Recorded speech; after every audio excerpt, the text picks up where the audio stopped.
It is a significant opening. This could be the offset chamber. Another anomaly, it's this one in the northern tip of the swamp. Hopefully Emma can tell us what she found out about this Cook coin. What if I told you Oak Island Season 13 may have accidentally exposed the biggest mistake the team has made in over 12 years of searching? Not a theory, not speculation. A real discovery captured on camera, then almost completely overlooked.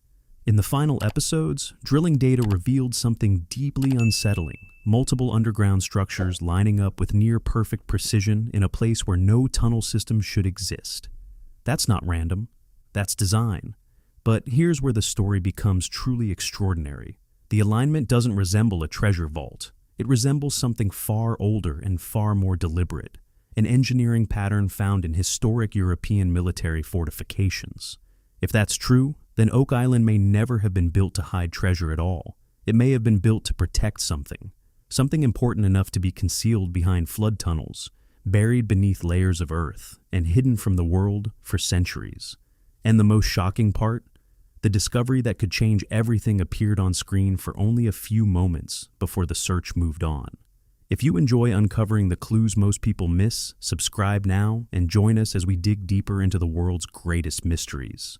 By the end of this video, you'll see why Season 13's final discovery didn't solve the Oak Island mystery. It may have revealed that the treasure hunters have been searching in the wrong place all along.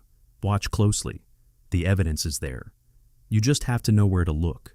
As Season 13 unfolded on Oak Island, the atmosphere was filled with equal parts anticipation and uncertainty. Everyone involved understood what it felt like to come painfully close to a breakthrough. For more than 2 centuries, that same feeling had haunted every treasure hunter who set foot on the island. Following the intriguing yet inconclusive discoveries from the previous season, especially around the tangled underground network near the shaft known as TB1, the team entered the new season with a renewed sense of urgency. Rick Lagina remained the dreamer, driven by the possibility that the mystery could finally be solved. Marty Lagina, more practical by nature, knew that if they were going to continue, they needed to go further than ever before. Once again, the focus centered on the legendary money pit. For generations, it had consumed fortunes, effort, and hope, while continuing to guard whatever secrets lay beneath its surface. To reach deeper levels of the mystery, the team introduced a massive new steel caisson they named Cerberus. Inspired by the mythical 3-headed guardian of the underworld, the name felt fitting. This wasn't simply another drilling operation. Cerberus was larger, stronger, and engineered to penetrate deeper than any previous attempt. Advanced reinforcement systems were built into the structure to withstand the unstable ground conditions that had frustrated searchers for decades. Early in the season, Marty made it clear that the team's approach had changed. "We're done testing the edges," he explained. "This time, we're going all in." Rick shared the same determination. "For years, the island has given us fragments of a larger story," he said. "Now we're searching for the missing chapter." The beginning of the excavation proved challenging. Bucket after bucket of clay, soil, debris, and remnants left behind by earlier treasure hunters emerged from the shaft. Every load was carefully examined. Gary Drayton routinely scanned the material with his metal detector, hoping to uncover something overlooked by previous generations. There were moments when progress seemed impossible. One particularly difficult week brought operations to a standstill when water suddenly flooded the Cerberus shaft. Pumps ran around the clock as crews struggled to regain control. "It feels like the island fights back every time we get close," Jack Begley joked, though the frustration in his voice was impossible to miss. During those setbacks, Rick's steady optimism became a source of motivation for the entire team. Often he would stand quietly beside the shaft, staring into the darkness below as though trying to connect with the mystery itself. Then, after weeks of effort, the first encouraging signs began to emerge. While examining excavated material, Gary recovered an unusual metal artifact, unlike anything they had found before. Emma Culligan's analysis suggested it came from a layer dating back to the late 1600s. "It's not treasure," Gary admitted with a grin, "but it's definitely telling us something." The object was small, heavily weathered, and difficult to identify. It wasn't a coin, and it didn't resemble any common tool. Yet its craftsmanship hinted that a highly skilled metalworker had once been active on the island long before the modern treasure hunt began. Soon afterward, another discovery added to the excitement. Deep within an untouched clay layer, workers uncovered a series of carefully shaped wooden beams. Unlike previously discovered timbers, these appeared intentionally crafted and possibly part of a larger engineered structure. Testing produced an astonishing result. The wood may have originated centuries before the famous discovery of the Money Pit in 1795. The mood inside the war room changed immediately. Although these finds weren't the ultimate breakthrough everyone hoped for, they strengthened the growing belief that significant activity had taken place on Oak Island long before its legend began. Marty found himself increasingly convinced that the island's history was far more complex than anyone had imagined. Across the table, he and Rick often exchanged knowing glances. Years of searching together had taught them to recognize when a puzzle was beginning to reveal itself. Still, it felt as though they were only scratching the surface. The real secret remained hidden somewhere below. Cerberus simply had to go deeper. As the season progressed, that belief became stronger than ever. The scattered clues, ancient artifacts, and unexplained structures all seemed connected to something larger waiting underground. Then came the moment that changed everything.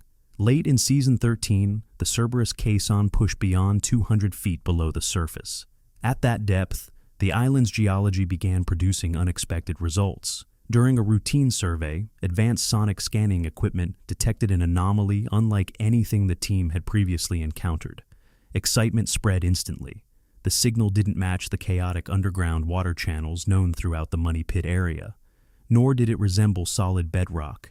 Instead, the instruments appeared to reveal an empty space, a distinct void, and, remarkably, its shape looked almost rectangular. Reviewing the data, Dr. Ian Spooner immediately recognized that something unusual was happening. "This doesn't appear natural," he explained. "It looks engineered." The room fell silent. Rick leaned closer to the display, while Marty exchanged a serious look with Craig Tester. Within minutes, a decision was made.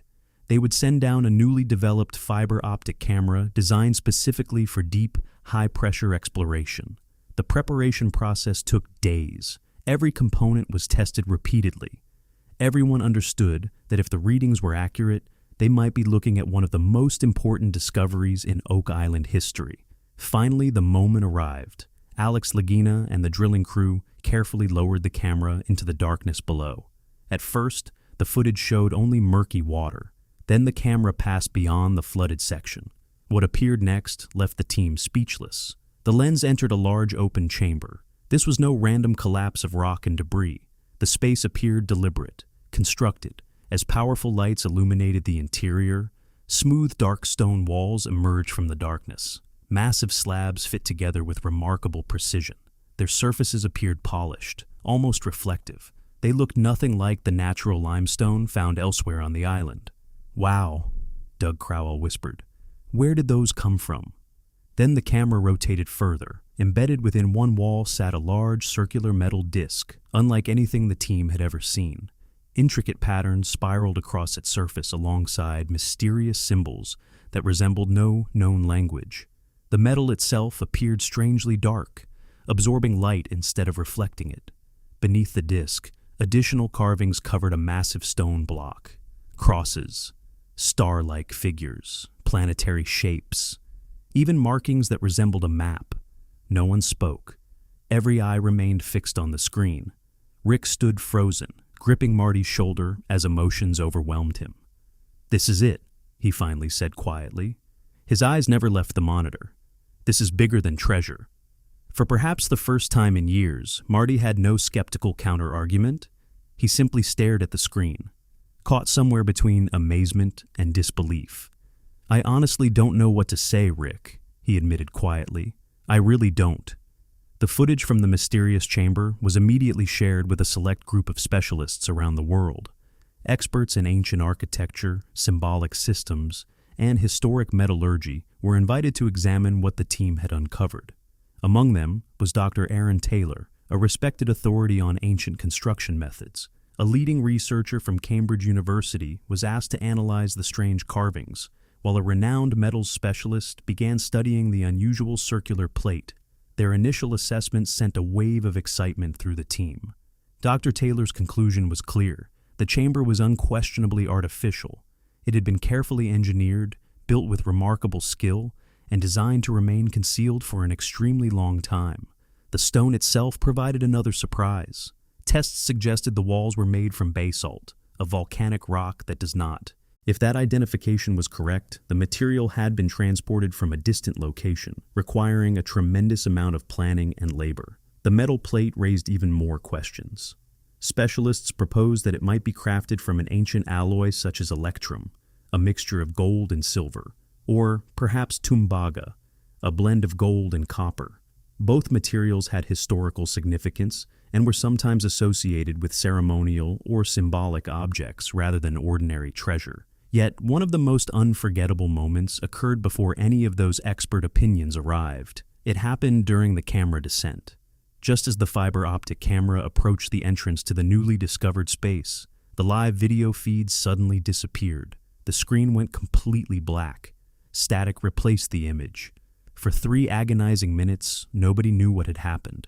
Had the chamber collapsed? Had the equipment malfunctioned? Or had they lost their only chance to see what lay below?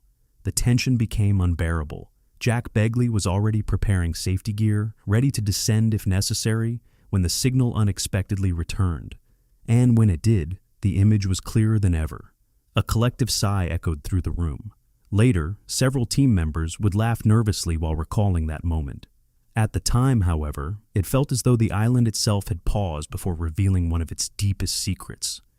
What they were seeing didn't resemble a conventional treasure vault. It felt more like a message, a carefully preserved statement left behind by people who wanted it, discovered centuries later. The chamber seemed to whisper not of buried riches, but of forgotten knowledge and a hidden history capable of transforming everything people thought they knew about Oak Island. But if this chamber truly was a message from the past, then an even bigger question remained. Who left it there? And what exactly were they trying to say? Those questions brought the investigation to one of Oak Island's most enduring mysteries: the Knights Templar. News of the hidden chamber spread rapidly. Historians, archaeologists, artifact researchers, and longtime Oak Island followers were captivated by the discovery. The final weeks of Season 13 became a whirlwind of analysis, expert consultations, and late-night discussions. The mystery was no longer whether something significant had been found. The mystery was understanding its meaning. The answer seemed hidden within the symbols and the mysterious metal disc. At Cambridge University, Dr. Alistair Finch dedicated himself to decoding the carvings. Working from thousands of miles away, he spent countless hours studying high-resolution images transmitted from the island. Meanwhile, Emma Culligan and Laird Niven compared the symbols against known markings associated with medieval builders, secret societies, and alchemists. Rick immersed himself in historical documents, searching for any reference that might connect to the chamber below. Then came the breakthrough. Late one evening, during a video conference with the team, Dr. Finch suddenly leaned toward the camera. His expression had changed. "I think I've found something," he announced. The room immediately fell silent. "There's a pattern here. This isn't a traditional written language. It's a symbolic code."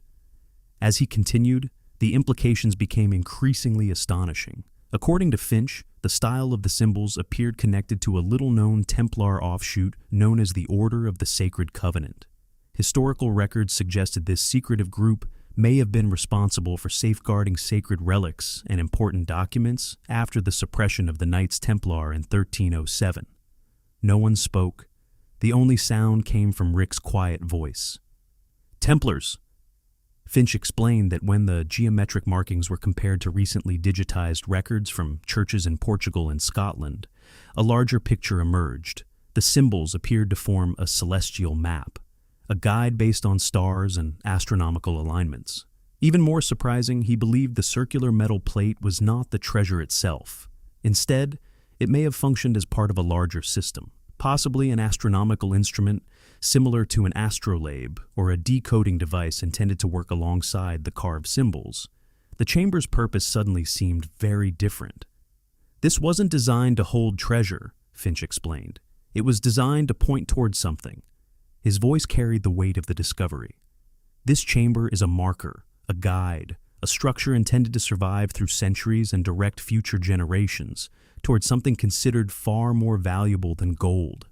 He suggested possibilities ranging from sacred relics to lost religious manuscripts, perhaps even the legendary missing archives of the Templars themselves. Then he pointed to one symbol that appeared repeatedly throughout the carvings, a distinctive cross enclosed within the outline of a small structure. According to Finch, this image matched what Templar writings referred to as a sanctuary marker, a symbol used to identify a final place of refuge. Then he offered a thought that sent chills through everyone listening. "Think about the year 1307, he said. King Philip IV ordered the arrest of the Knights Templar throughout France. Yet historical legends tell us that, shortly before those arrests, a fleet of Templar ships sailed from La Rochelle carrying wealth, documents, and sacred objects." He paused. Much of that fleet disappeared from history. The room remained silent. What if the Order of the Sacred Covenant was responsible for protecting those treasures? What if their mission wasn't simply to hide wealth, but to preserve the entire legacy of the Templars? The idea was staggering. Such a mission would have required extraordinary courage, resources, and navigational knowledge. Finally, island historian Charles Barkhouse broke the silence. "But how?" he asked. "How could they have crossed the Atlantic that early?" Finch nodded thoughtfully. "It's a reasonable question." He explained that the Templars were far more than warriors. They controlled ports throughout Europe, maintained powerful fleets, and possessed extensive maritime experience. Some historians believe they had access to navigational methods far ahead of their era. Others suggest they may have inherited knowledge from older traditions, Viking routes, or maps that have since been lost. He also noted that many surviving Templars found refuge in Scotland under King Robert the Bruce. Now, for the first time, it feels as though the mystery may finally be revealing its true shape.